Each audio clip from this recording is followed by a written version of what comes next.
আসসালামু আলাইকুম। বিডি সংবাদ ৭১ সংবাদে আমন্ত্রণ জানাচ্ছি।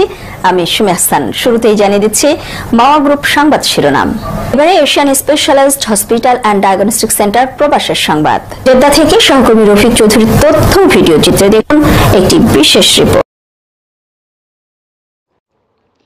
Saudi Arab Bangladesh reporters association of electronic মিডিয়ার ৭ সদস্যের আহ্বায়ক কমিটি ঘোষণা করেছে। জেদ্দা থেকে আমাদের সহকর্মী রফিক চৌধুরী জানান, Saudi Arab Bangladesh reporters association of electronic মিডিয়ার নেতৃবৃন্দের এক জরুরি সভা অনুষ্ঠিত হয়।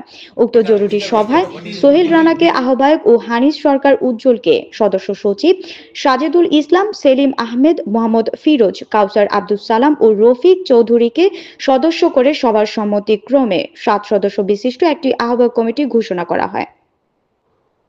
জেদ্দা গতকাল সংগঠনের অস্থায়ী কার্যালয়ের উক্ত জরুরি সভা অনুষ্ঠিত হয়।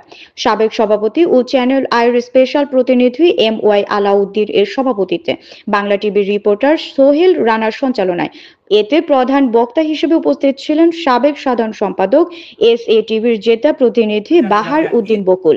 এছাড়া উপস্থিত ছিলেন মাসুদ সেলিম, ATN বাংলার সাজেদুল ইসলাম, গাজী টিভির সেলিম আহমেদ, RTVর হানিস সরকার উজ্জ্বল, নিউজ 24 এর মোহাম্মদ ফিরোজ, NTV মক্কা প্রতিনিধি কামাল পারভেজ অভি, bdnews24.com এর জেদ্দা প্রতিনিধি ও QTV Bangla staff reporter Rafiqul Chowdhury, channel S এর নূর আলম, মোহাম্মদ ইকবাল প্রধান, বাংলা টিভি মক্কার রনি ও DBCর AR নুমান প্রমুখ।